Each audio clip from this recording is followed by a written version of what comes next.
Dzień dobry Państwu, wita Was Asia Stebel w kolejnym wywiadzie z cyklu Między Głosami.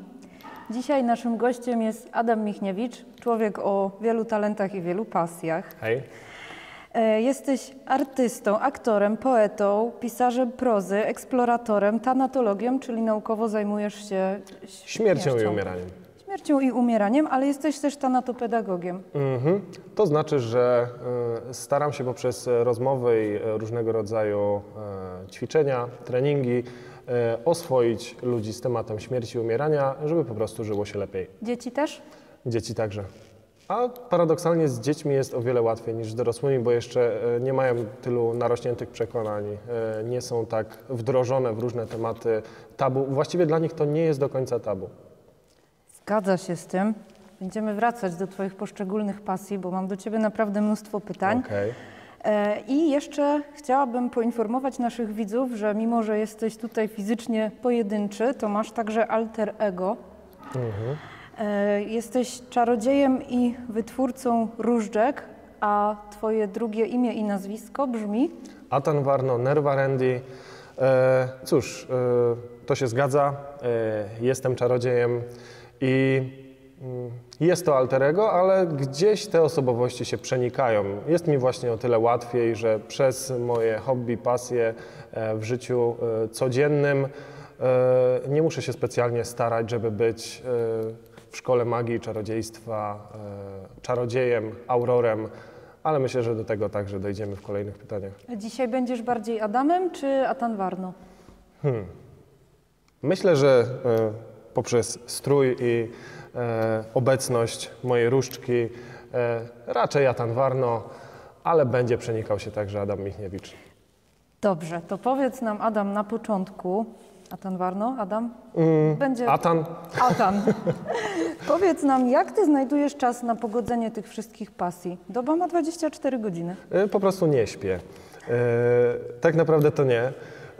Ale myślę, że to przez to, że one jakby się spotykają, są dość spójne, dzięki czemu robiąc jedną rzecz, jednocześnie przygotowuję się do kolejnej. Jest to wtedy o wiele łatwiejsze, bo kiedy wyruszam na przykład w opuszczone miejsca, jednocześnie jestem i eksploratorem, ale także aurorem, czyli czymś w rodzaju takiej magicznej policji, wojska, oddziałów szturmowych. Czy masz jakieś priorytety wśród swoich pasji? Tak. Myślę, że przede wszystkim najważniejsza jest moja praca, bo to za nią oczywiście biorę pieniądze i tak dalej, więc to jest najważniejsze, żeby ze swoich obowiązków się wywiązać. Ale co ciekawe, kiedy eksploruję, później na podstawie tej eksploracji mogę robić prelekcje, więc no, pasje, hobby uzupełniają się z moją pracą. Jestem na takim etapie życia, o czym nie mogłem powiedzieć jeszcze na przykład kilka lat wcześniej, kiedy pasje, hobby i praca się po prostu pokrywają. Wspomniałeś o eksplorowaniu, o miejscach niedostępnych dla, w cudzysłowie, zwykłych śmiertelników. Co pociąga Cię w tych miejscach, w których ściany zrzucają skórę? I nawiązuję tutaj do reportażu z Twoim udziałem, który nakręciła Telewizja Polska. Jaki jest związek pomiędzy magią, tanatologią, a miejscami opuszczonymi? Myślę, że tutaj widzowie już się bardzo szybko domyślą i sobie gdzieś te klocki poskładają. Opuszczone miejsca mają w sobie duszę i to jest odczuwalne. Ciężar tej przeszłości, ale też kieruje mną wtedy ogromna ciekawość. Już to jest magiczne. Mówisz o tanatologii, no, samo przemijanie, oswojenie się z tym, że jakieś miejsce, które zostało stworzone ludzką ręką, przemija, przechodzi do historii w takiej, a nie innej formie, a jednak dalej żyje. Powiedziałbym, że pomaga przypomnieć sobie w ogóle o przemijaniu, dzięki czemu gdzieś to się uzupełnia. Tutaj przejdę też do literatury, gdzie po prostu siadam sobie w opuszczonych miejscach, medytuję, uspokajam się, wyciągam jakiś notatnik i piszę. Niekoniecznie o opuszczonych miejscach, ale gdzieś ten temat na przykład środowiska jest poruszany, też to jest dla mnie dość istotne. No a magia, kiedy jestem ubrany w uniform, czasami pelerynę i śmigam gdzieś po tych opuszczonych budynkach, wspinam się, czuję się po prostu tak, jakbym nie tylko przebywał w miejscach pełnych magii, często czarnej magii, która gdzieś odciska też piętno na miejscach, na atmosferze, na mnie, to po prostu jestem aurorem. Jestem czarodziejem, który wstępuje w jakieś ryzykowne sytuacje, czarodziejem, który ma misję do wykonania i rzeczywiście nazywam to misjami, poszukiwaniem pętli, często pętli właśnie czasowych, bo to są miejsca, w których czas się zatrzymał i żyje w swoim własnym tempie. Będąc w opuszczonym miejscu, czuję, jakby to było coś, jakby to był zupełnie inny świat. Później wracam na przykład do pracy w poniedziałek i mam wrażenie, jakbym był wyrwany z innej rzeczywistości, ale w głowie to dalej siedzi, te wspomnienia się rodzą i później przelewam je na papier. Cały czas mieszamy tą fizykę i metafizykę. Trudno nie. Trudno nie w zasadzie.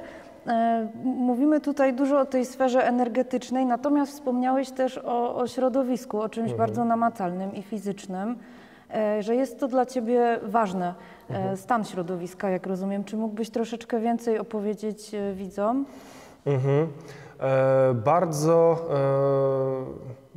Bardzo ostatnimi czasy zainteresowałem się głęboką ekologią, czyli rzeczywiście zastanawianiem się nie tylko nad tym powierzchownym dbaniem, jak segregacja i tak dalej, ale nad przyczynami, nad tym, jak żyć, żeby jak najmniej szkodzić, bo już samą swoją obecnością cywilizacja ludzka szkodzi Ziemi, co mnie dotyka coraz głębiej. No i urbex, zwiecanie opuszczonych budynków ma z tym bardzo dużo wspólnego. Nie wiem, czy każdy właśnie eksplorator się nad tym zastanawia, ale dla mnie opuszczone miejsce jest świadectwem tego, że jakiś element krajobrazu został wyrwany. Wręcz siłą, wręcz przemocą przez ludzi, przez nas, przez cywilizację i w tym momencie natura odbiera sobie to, co do niej należy. Dla mnie jest to dowód bliskiej przyszłości, gdyby nas na przykład zabrakło, natura odbierze sobie to, co do niej należy. To też jest dla mnie bardzo magiczne, bo ten wymiar magii natury no jest tam wręcz namacalny, naprawdę. W przyrodzie jest bardzo namacalny, a dla kogoś, kto bardzo lubi spacery po lesie, który każdą wolną chwilę spędza na tym, żeby się wyciszyć, żeby znaleźć ten balans pomiędzy pracą a wypoczynkiem. No gdzie lepiej jak w przyrodzie, czy właśnie opuszczonym miejscu, gdzie no, spotykam się z przyszłością, bo być może kiedyś i nas, jak dinozaurów na przykład, zabraknie i tak to będzie wyglądało, a przyroda sobie na pewno poradzi. To jest fakt. Gdzieś tam zahaczamy coraz bliżej o naukę i muszę zaznaczyć, że piszesz. Piszę. Poezję, opowiadania, ale wydałeś także unikatową w naszych realiach książkę Wychowani do śmierci. No, już jakiś czas temu, natomiast książka była ogromnym sukcesem w środowisku naukowym.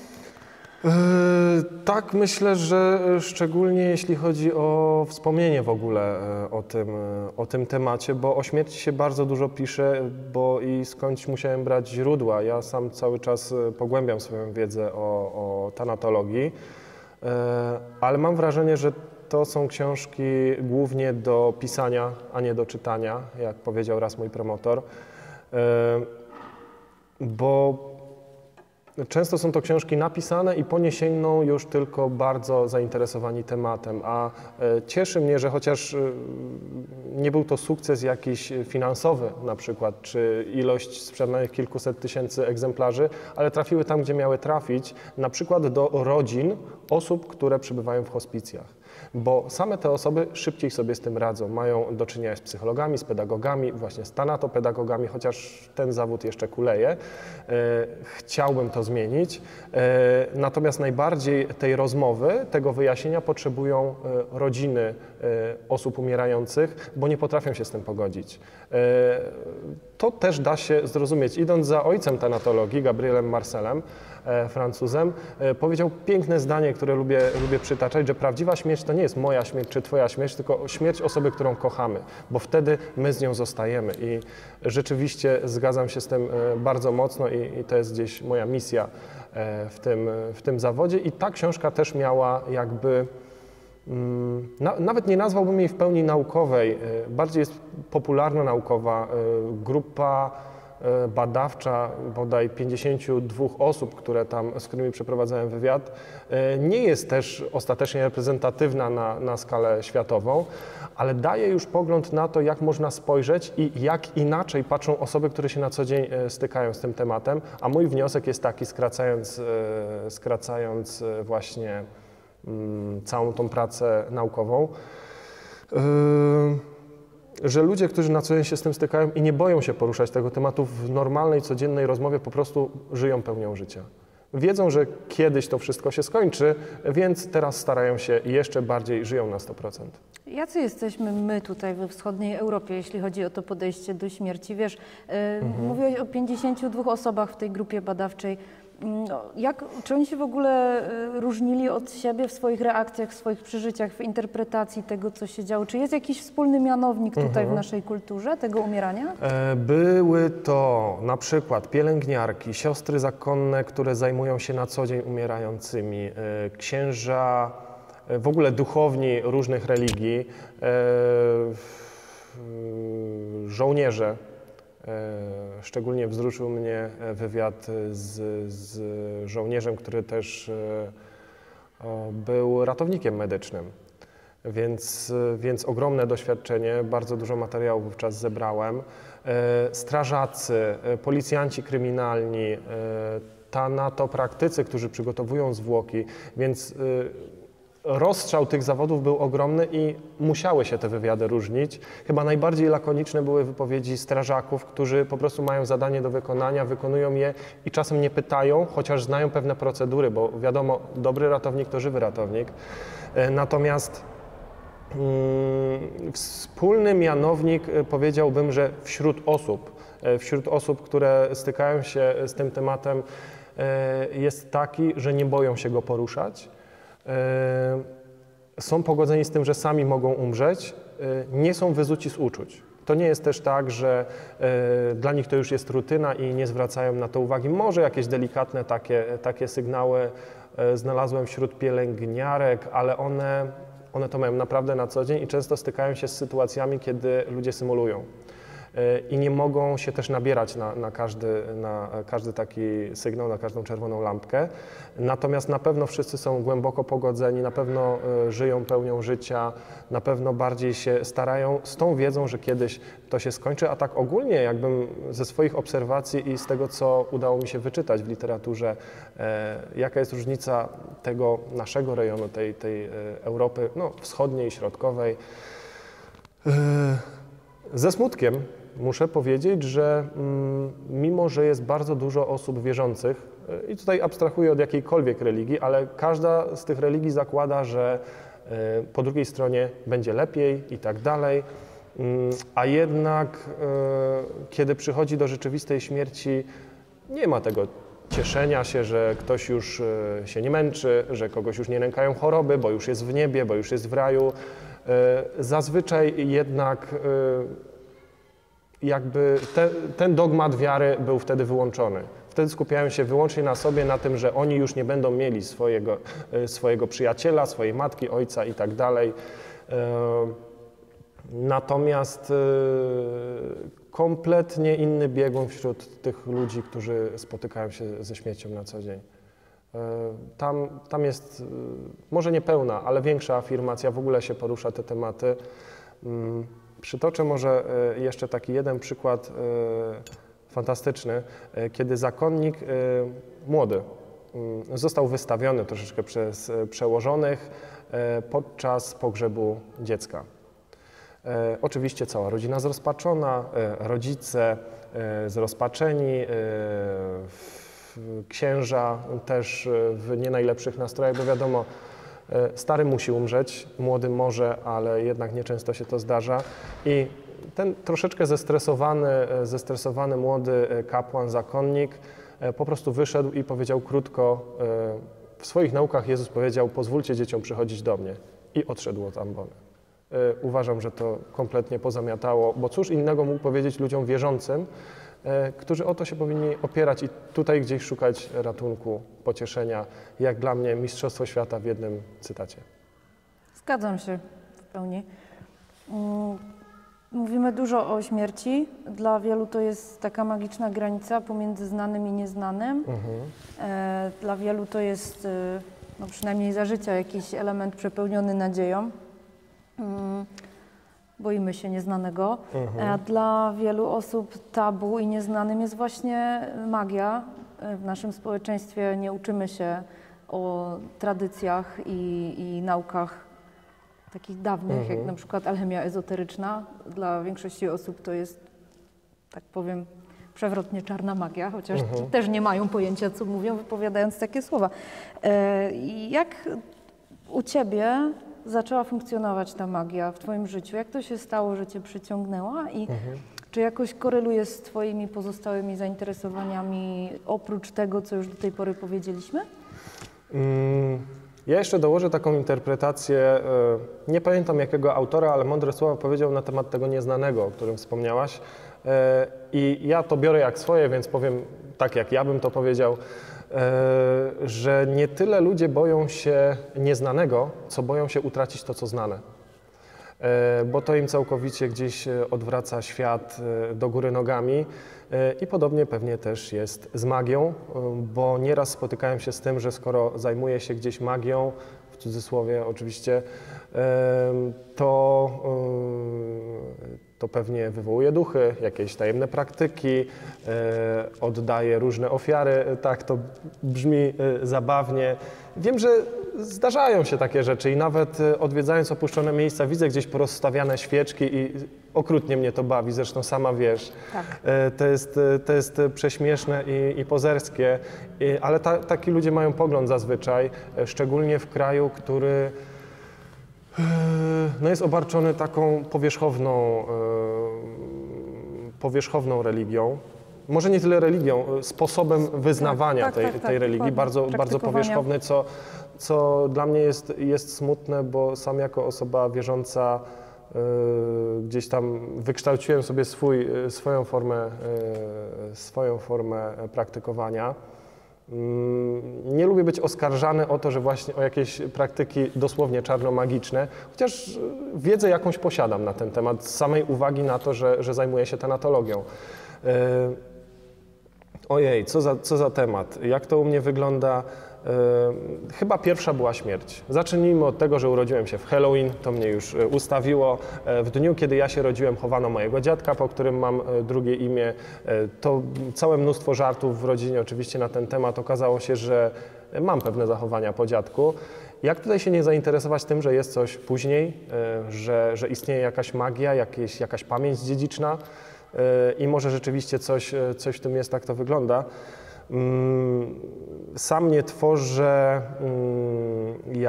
jakichś eliksirów miłosnych, czy mających zaszkodzić sąsiadowi. Wilczych jagód też nikomu nie podkładam na działkę, ale no wiem, że takie coś istnieje, więc trudno mi powiedzieć, skąd to się wzięło, chyba z literatury. I nie mówię tutaj tylko o Harrym Potterze, ale też wszelkie opowieści z Narni, Harry Potter, czy właśnie pętle z Osobliwego domu pani Peregrine, z całej sagi, których poszukuję podczas urbexu. Gdzieś to się uzupełnia. Trudno mi w tym momencie wskazać jeden taki moment, ale w co głębiej poszedłem w całą tą otoczkę, w to, żeby żyć jak w jednym wielkim larpie, więc nie tyle podciągam urbex pod działania aurorskie, co po prostu jestem sobą na zadany temat i tak to wychodzi po prostu.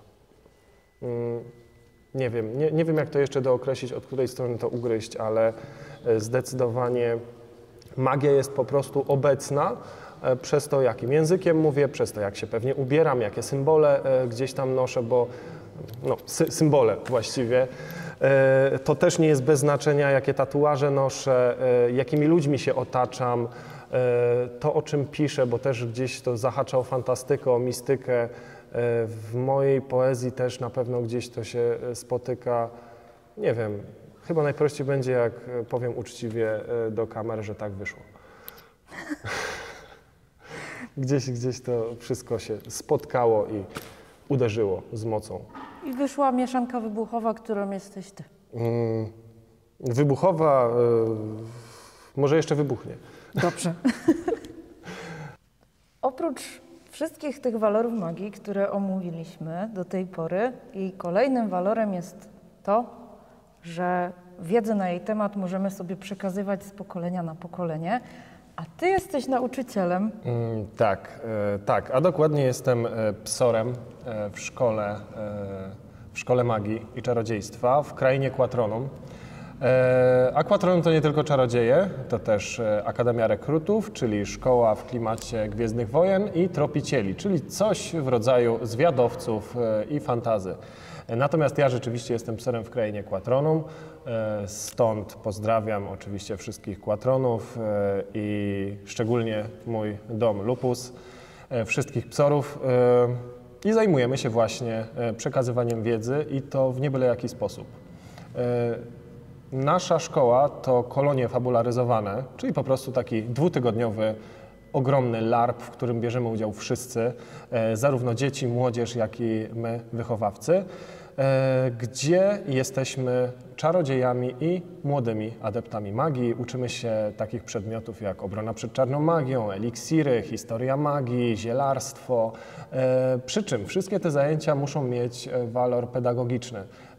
Kiedy ja dla tego przykładu uczę różdżkoznawstwa, staram się najpierw dowiedzieć i uświadomić to moim uczniom, jakie są w nich mocne strony, tak żeby ich różdżka także była przedłużeniem ich ręki, żeby pokazywała ich najmocniejsze strony.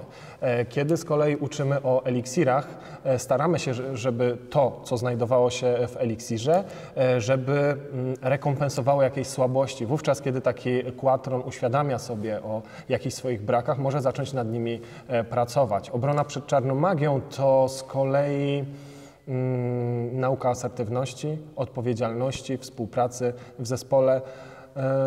No i muszę przyznać, że chociaż są to tylko dwutygodniowe turnusy, to szkoła trwa przez cały rok i teraz bardzo mocno to czuję. Jestem bardzo młodym psorem, bo w samej szkole uczę krótko, poza tym oczywiście, że uczę w Akademii Aurorów. To ten świat po prostu trwa. Uczniowie się do nas odzywają. Ja często jako wytwórca różdżek dostaję raporty od innych uczniów, początkujących wytwórców różdżek. Rodzice do nas się odzywają, chcą wiedzieć o nowych zamkach, o nowych nowościach, w których będziemy się spotykać latem czy zimą, także już palę się na te zimowe turnusy. Jeden wielki świat, w którym tworzymy swoje postaci, w których, no cóż, jak głosi nasze hasło, możemy być sobą. Coś, z czego wyśmiewano by się po prostu w normalnym świecie. Na co dzień my robimy z pełną swobodą. Przebieramy się w peleryny, różdżki w dłonie i zaczynają się czary. A co ważne, te największe czary odbywają się bez iskier. To po prostu potęga przyjaźni, współpracy i pewnie dlatego później odzywa się w nas taka quattro tęsknota, że zaraz po turnusach chcemy się gdzieś tam ze sobą kontaktować, utrzymujemy z psorami kontakt. Wiem, że quattroni organizują sobie też jakieś wspólne spotkania. No i tak za kilka dni też, kilkanaście właściwie, odbywa się też quattro piknik, gdzie możemy się spotkać z rodzicami. Fantastyczne, ogromne przedsięwzięcie, które już od bez mała 15 lat trwa i mamy nadzieję będzie trwało przez kolejne setki lat. Na pewno, ja jestem przekonana o tym. No i dobrze, że młodzież zaczyna się interesować takimi tematami, prawda? I to w bardzo zdrowy sposób właśnie. Odczarowujemy, myślę, w ten sposób też takie myślenie o magii jako czymś zakazanym, jakimś wielkim tabu, tylko pokazujemy, że magia to zabawa i dobry punkt wyjścia do porządnej pedagogiki, czyli takiej, której uczymy się właściwie przypadkiem, przy okazji, a trzeba przyznać, że jeśli coś ma tą otoczkę magiczną, tropicielską, czy właśnie gwiezdną, bo tam z kolei rycerze chodzą z mieczami świetlnymi. Przychodzi przy okazji zabawy, a taka powinna być idea wychowania, żeby uczyć się nie w ławkach szkolnych, tylko przy okazji ciekawych, inspirujących zajęć. Ty zajmujesz się wytwarzaniem różdżek. Zgadza się. Jak wiadomo, przynajmniej nam wiadomo, przedmiot magiczny bez woli i intencji posiadacza nie spełni swojej funkcji. Zdecydowanie. Zdecydowanie, więc jak to wygląda od podstaw, taki proces wytwarzania różdżki? Czy jest istotne, kto będzie jej używał? Czy musisz taką osobę poinstruować? Czy po prostu bierze się taką różdżkę i już wie? No ja powiem po sobie, że akurat ja wziąłam i już wiem. Natomiast czy mógłbyś tak zdradzić widzom, którzy nie są świadomi jeszcze walorów tego procesu? Cieszę się, że w końcu to będzie gdzieś nagrane i jasno powiedziane. Chyba wykorzystam to jako później odpowiedź dla kolejnych chętnych, bo za każdym razem trudno mi to wytłumaczyć, zebrać myśli, a w moim wytwórstwie różdżek, bo jest nas więcej, jak zauważyłem, na świecie jest nas trochę, a ja wytwarzam różdżki od 2005 roku. Oczywiście na początku to były marne próby. Od teraz, od 3 lat, kiedy nazywam, że tak powiem, moją pracownię szarną różdżką, mogę powiedzieć, że ten proces jest bardzo zindywidualizowany. Czyli kiedy zgłasza się ktoś do mnie z zapytaniem o to, jaka do niego by różdżka pasowała, czy może sobie zamówić, wygląda to podobnie jak z moją. Różdżka składa się z rączki, rdzenia, który jest w środku, jest to ta najbardziej magiczna część, która daje właściwości, i oczywiście drzewca, zwanego także trzonem, podstawą i tak dalej. Na początek zadaję pierwsze sakramentalne pytanie, które zawiązuje naszą magiczną współpracę. Otóż, która ręka ma moc? Po dowiedzeniu się, czy jest to lewa czy prawa, zadaję kolejnych 11 pytań, później ewentualnie jakieś uzupełniające. No i później taki klient, z braku lepszego słowa, nazwijmy to, musi troszeczkę poczekać. Ja sobie rozrysowuję taki portret duszy tego czarodzieja, portret psychologiczny na podstawie jego znaku zodiaku, na podstawie jego zainteresowań, ulubionych kolorów i kilku jeszcze takich typowo psychologicznych pytań i upodobań. Na tej podstawie zastanawiam się, jakie drewno będzie najwłaściwsze. Z tym tutaj z pomocą biegnie mi magia drzew, ponieważ jest to dość szeroka też wiedza. Ja sam muszę przyznać, że nie zawsze z pamięci wszystko jestem w stanie recytować, ale no, są odpowiednie książki, które opowiadają o magii drzew, o ich właściwościach, jak to od stuleci czy nawet tysiącleci, jeśli chodzi o kulturę wschodnią, wyglądało. Następnie dobierana jest do tego jakaś rączka, tutaj w zależności od życzeń. Ja staram się, żeby każda z moich różdżek była przykładem recyklingu. Jeśli chodzi o gałązki, zbieram tylko te, które już spadły z drzewa, niczego nie zrywam. Jeśli chodzi o, na przykład tak jak w przypadku mojej, jest to poroże, tylko odzyskane poroże gdzieś znalezione w lesie, czasami znajduję całe czaszki, bądź na jakichś targach staroci, gdzie no, ja sobie nie wyobrażam na przykład okaleczyć zwierzęcia, ale jeśli już to jest, chcę, żeby to się już na coś przydało. Więc robię tego typu różdżki stalowe, czasami z rzeźbionego drewna, i kiedy mam już taką złożoną różdżkę, dochodzi do aplikacji rdzenia. I rdzenie są oczywiście przeróżne, magiczne, od skrzydeł hipogryfa, gromoptaka, oczywiście pióra z tych skrzydeł, nie całe skrzydła, czy sierść jednorożca, no przeróżne naprawdę, a to spektrum się coraz bardziej poszerza.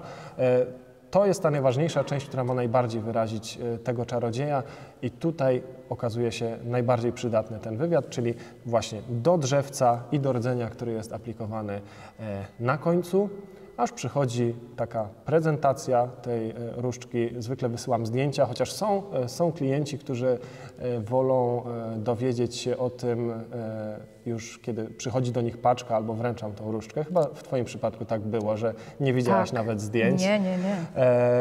Ale najpiękniejszy moment, aż żałuję, że nie mogę go przeżyć za każdym razem, bo oczywiście też często wysyłam swoje produkty, ale ten moment, kiedy mogę przekazać, wręczyć tą różdżkę i widzę tą minę, że to było to. To było to, że bez pudła i chciałbym się przyznać do tego, że to moja zasługa, ale myślę, że nie tylko. To chodzi o ten poświęcony czas, chodzi o ten wywiad, o to, że różdżka wybiera czarodzieja, nie odwrotnie. Można powiedzieć, że się podobają takie rączki, a nie inne, że chciałoby się mieć różdżkę z drzewa na przykład owocowego, ale to nie u mnie. Można jakieś preferencje swoje sprzedać, ale różdżkę dostaje się w danym momencie i to musi być ta. Jeszcze nie chybiłem, ale no, gdzieś tam z tyłu głowy jest cicha obawa, że może za którymś razem nie trafię, ale chyba magia mnie prowadzi, moc jest ze mną, więc póki co były to trafione realizacje. Tak to właśnie wygląda, więc mam nadzieję, że od tej pory będzie to też jaśniejsze dla kolejnych czarodziejów, którzy się po nie zgłoszą. Moja w każdym razie pasuje idealnie i na dzień dzisiejszy nie wyobrażam sobie jej wymienić na nową. Ja też nie ma takiej możliwości w ogóle. No tak, kiedy pewnie widzowie teraz już słyszą o tej mojej tanatologii i tak dalej, to ona właściwie wygląda jak jedna wielka kość i gdzieś to się pewnie ze mną kojarzy i osoby, które mnie znają, też sobie jej nie wyobrażają, jak ty, innej przy moim boku. Absolutnie. Ale wiesz co, bo wspominałeś o tej magii drzew. I powiem widzom taką kolejną rzecz o tobie. O, aż się boję. Co to może być? Że twoją specjalnością są kąpiele leśne według tradycji japońskiej, tak? Shinrin-yoku? Shinrin-yoku, dokładnie. Jest to, aż nie wiem jak to nazwać, dyscyplina, sposób, technika, chyba Warsztat? technika najbardziej. Technika. Coś w tym rodzaju. Nie jest to coś, z czym się rodzimy. A być może kiedyś jako ludzie to po prostu straciliśmy. To jest umiejętność przebywania w lesie jak najefektywniejszego. Przebywania w lesie i rozpoznawania takich niuansów, jak nawet, nie jestem w stanie teraz przywołać tej nazwy z pamięci, ale w języku japońskim jest nawet specjalne słowo na światło przenikające przez liście. I to jest niesamowite, że po zdobyciu takiej wiedzy i przebywaniu w lesie aktywniej zauważamy jeszcze więcej. Jesteśmy bardziej w stanie się skupić na swoich myślach, na medytacji. Oczywiście z czasem dochodzi do tego i dla mnie to już jest też naturalne, co wcześniej sobie nie byłem w stanie wyobrazić, żeby chodzić po lesie na boso. Bo przecież można nadepnąć na coś obrzydliwego, coś się może wbić. Niesamowite, jak można się nauczyć chodzić po lesie, po ściółce, zanurzyć stopy, kiedy na przykład mamy jesień, zanurzysz stopy w ściółce leśnej i jest ci ciepło. I w ogóle nie myślisz o tym, że jest to obrzydliwe, czy coś nie tak. Tutaj akurat też no, dużo nauczyłem się w szkole trenerów, gdzie chodziliśmy trochę po lesie, mieliśmy odpowiednie ćwiczenia i zobaczyłem, że bardziej doświadczeni w tym temacie, albo doświadczeni w tym temacie, ale od innej strony, potrafią więcej czerpać z takiej przechadzki, z takiego spaceru. No sam w najbliższy czwartek i piątek wybieram się na samotnikowanie w Górach Sokolich, także mam nadzieję, że nawet nie wiem, czy będę brał coś do jedzenia, poza jakimiś 2 bułkami, bo naprawdę wtedy się o tym nie myśli, a taki detoks i dla umysłu, i dla duszy, i dla ciała bardzo wskazany. Jak gdzieś tam ubogaca nas, prawda? Zdecydowanie. Poznajemy w ogóle siebie. dyskomfort jakiś kontrolowany też jest w stanie zmusić nasze ciało i umysł do zrozumienia tego, że tak naprawdę niewiele nam trzeba. Mamy takie powiedzenie, że w pracy zarabiamy na chleb. Tak naprawdę wydaje mi się, że bardzo rzadko tak się zdarza, bo na chleb jesteśmy w stanie, na te podstawowe jakieś tam rzeczy, jesteśmy w stanie szybko zdobyć środki, a później mamy już dużo zbędnych przyjemności. No, oczywiście w zależności od tego, jak komu się powodzi, ale zauważyłem, jak niewiele trzeba, że można się wyspać nawet na kamieniu i to, kiedy zastała mnie noc na jakimś urbeksie, byłem w stanie też się na obiekcie przespać i się po prostu dało bez marudzenia, że jest niewygodnie, że jest zimno, po prostu trzeba odpowiednio się skupić i wsłuchać w siebie, w swoje myśli, a nie w same problemy. Dużo marudzimy w życiu. No to jest prawda. A natura uczy pokory, zresztą urbeks także. Także. No i taki wgląd w siebie to jest jest bardzo Okrutnie istotne. ważne. Okrutnie ważne, bo gdybyśmy bardziej słuchali siebie i obserwowali naturę, łatwiej rozwiązywałyby nam się problemy. Zresztą znasz mój stosunek do pogoni za rzeczami materialnymi. Oczywiście lubię ładne rzeczy, ale nie chciałbym się stać ich niewolnikiem. Rozumiesz mnie doskonale. Rozumiem. Oczywiście. Mówimy o tym bogactwie wewnętrznym, o takich sposobach na właśnie opanowanie tej pogoni dzisiejszej. Dlatego chciałabym nawiązać do poezji, no bo tworzysz takie formy krótkie, ale bardzo celne. Tam są bardzo, ja na to mówię, ostre myśli. O. Bo naprawdę zdarzyło mi się gdzieś tam poczuć potrzebę, żeby sobie usiąść, się położyć, czy nawet sobie trochę popłakać. Teraz mi się głos zaczął, pomyślałam o jednym twoim wierszu. Natomiast jak cudnie mi to słyszeć w ogóle. mi się teraz ciężko opanować. Bo o to mi chodzi. No to trafia naprawdę i wiesz, zastanawiam się często, czy to jest tak, że długo planujesz coś napisać, czy ciebie właśnie coś zszokuje i przychodzi ci coś samo do głowy i potem tym szarym tuszem właśnie spisujesz. Zwykle wygląda to w ten sposób, że właśnie coś mnie napada, coś we mnie uderzy, zapisuję to sobie szybko gdziekolwiek. Na telefonie, na serwetce słynnej też się zdarzało, jak to wielkie kontrakty były spisywane na serwetkach, ale no gdzieś tam 2 razy mi się zdarzyło. Zawsze mam jakiś notatnik, szybko to spisuję i później to sobie leżakuję. Czeka zwykle na odpowiednią chwilę, żeby to oprawić jakoś. Później to zminimalizować. Wyrzucam wszystkie niepotrzebne słowa. Tak jak powiedział chyba Stephen King swego czasu, że przepis na dobre opowiadanie, czy krótką formę po prostu, myślę, że poezji też to się tyczy, to jest x minus 10%. Ja jeszcze sobie dokładam 10%, że to jest x minus 20%, wszystko co zbędne wyrzucić. I tak po wielu latach już pisania w końcu uważam, że piszę tak jak chciałem, czyli krótko, zwięźle, na temat i z przytupem. Tak, żeby to działało i żeby to było skrojone troszeczkę na obecnego czytelnika, który rozumiem, że nie ma czasu, tym bardziej, że zepchnięta jest gdzieś na margines poezja, ale żeby to się działo w głowie przez kolejne dni. Żeby to było kilka wersów, które później za tobą chodzą i przypominają się przy okazji jakiegoś refleksu, wspomnień. Tak, oprawiam to, ale zanim zadecyduję, że wiersz zostanie opublikowany, to czytam go jeszcze w 2 najgorszych porach do czytania, czyli na przykład przy śniadaniu, dosłownie jedząc, kiedy nie mogę się skupić, albo kiedy już zasypiam.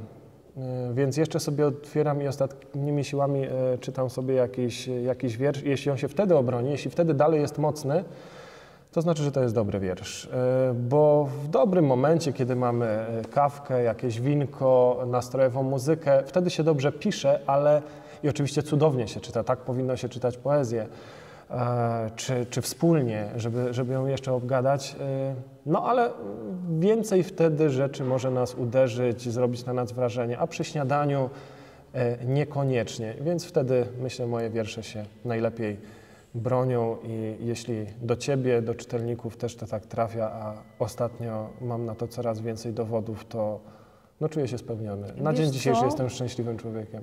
Tak jak mówisz, bo mi to też sprawia ogromną radość, wiesz, że tak powiedziałeś i ja teraz u ciebie chyba rozumiem pewien proces. Masz taką alchemię pisania wierszy po prostu. Wypalasz to, co jest niepotrzebne, później filtrujesz, destylujesz i dostajesz to złoto, tak? Kamień Alchemia filozoficzny. pisania. Pięknie ujęte, naprawdę. Biorę to sobie za swoje i będę słał w świat. Naprawdę, alchemia pisania wierszy. I rozwiniemy to jeszcze, wiesz, już później Niesamowite, niesamowite, naprawdę... koniecznie, bo tak, dokładnie tak to wygląda i powiem ci, że z różdżkami wygląda to podobnie. Najpierw biorę jakiś pakiet gałązek, które zbiorę, podsuszam je, później koruję i na przykład z drewnem owocowym trzeba bardzo szybko pracować. Z krzewami, na przykład z jaśminem to już w ogóle ultra, a ostatnio obrabiam czarny bez i to jest po prostu dramat. To musi być moment, bo jak to wyschnie, to się do niczego nie nadaje, szybko lakierować. Później one sobie leżą, czekają, aż zgłosi się ktoś po niego, dopasuje to do wywiadu i dopiero później jest ta cała otoczka. Później to sobie na przykład z tą rączką leżakuję, ale zanim dodam jakąś wstążkę, kamień szlachetny, jakiś pierścień, też to musi chwilę poczekać. To nie jest takie hop-siup. Byłbym w stanie stworzyć jedną różdżkę na dzień, solidnie przysiąść i to zrobić, ale ona musi swoje odczekać i swoje przemyśleć, widocznie obronić się. Widocznie to Tak, też jest tak. jakaś alchemia. A nie Jest. zdawają sobie z tego sprawę. Wow. To jest takie mocno jungowskie, bym powiedziała wszystko. Mhm. I to też rozwiniemy na OFIE. Zdecydowanie, koniecznie. Ale wiesz co, nie chciałabym też pomijać Twoich opowiadań, zwłaszcza tych bodajże, nie wiem czy dobrze kojarzę, napisanych na emigracji. Bo wśród Tak, nich chyba się są znajduje Twoje najmocniejsze. ulubione, prawda? Może? Zdecydowanie, od strony morza. Od strony morza. O co konkretnie pytasz? O czym mógłbym Ci powiedzieć? Czy o samym opowiadaniu, czy jak one powstają? Jak one powstają, jak powstało to konkretne opowiadanie? To konkretne to jest w ogóle i wyjątek, i przykład na to, jak zawsze piszę. Bo jeśli chodzi o samą technikę, to też było zbierane, a napisane w Polsce. Cały materiał był zebrany, a później po prostu puściłem muzykę i doszedłem do wniosku, że trzeba to zebrać. I było napisane, kiedy poczułem się gdzieś tam bezpiecznie na miejscu w swojej przystani w Tychach, ale właściwie to było połączenie całego tego materiału i kilka takich łączników sprytnych, wstawienie, zrobienie klamry, ale już w Szkocji wiedziałem, w Zatoce Portsoy, jak się zacznie, bo jest takie jedno piękne zdanie u Stephena Kinga w opowiadaniu Sekretne okno, które moim zdaniem jest idealnym zaczęciem opowiadania, a Stephen King jest w tym dobry, więc jeśli on robi coś lepiej niż zwykle, to już to musi być naprawdę uderzenie i coś takiego właśnie, do tego chciałbym dążyć w opowiadaniach, żeby uderzyć, może nie jak u Hitchcocka, żeby zacząć z wysokiego C i później tylko lepiej, bardziej jak u Stephena Kinga, gdzie fabułę odkrywamy przez cały czas, nie ma jednoznacznego punktu kulminacyjnego. Stąd moi bohaterowie też się przemieniają, więc to jest ta stała, to jest to podobne. Natomiast co jest ciekawego od strony morza, które oczywiście polecam przeczytać, bo łatwiej wtedy będzie słuchać tego, co mówię, a z czystym sumieniem mogę, bo je lubię, po prostu je lubię. To jest dość autobiograficzne opowiadanie. Oczywiście główny bohater jest dość brutalny, co się nie pokrywa do końca, ale jest tam dużo autobiografii, której ja w swojej twórczości nie uprawiam. Nie piszę wyłącznie o swoich myślach, przeżyciach, staram się słuchać świata, innych dziedzin sztuki, natomiast prawdą jest to, że pewnego razu wyjechałem do pracy do Szkocji, że mieszkałem nad fantastyczną, mroczną Zatoką Portsoy. Nazwy własne są też tam zachowane, można je po prostu z kartkami w ręku przejść się po Portsoy, które duże nie jest i odwiedzić te wszystkie miejsca. I to jest coś innego. Moje przemyślenia, moje fantazje na temat jakiegoś przenikającego mnie wtedy smutku, melancholii, przemyśleń, spojrzenia w przyszłość. To tam jest zawarte i kiedy niedawno mnie zapytałem, czy dlatego ono jest takie mocne, odpowiedziałem, że nie. I wydaje mi się, że właśnie nie chodzi tutaj o te osobiste przeżycia, tylko o to, że to był idealny świat dla mnie. Bardzo zbliżony też do Phillipsa Lovecrafta. Swoją drogą właśnie tym opowiadaniem też wygrałem Love Cthulhu 2. Więc gdzieś tam dużo kontaktów później połapałem pisarzy, którzy w podobnym klimacie sobie wędrują przez wyobraźnię.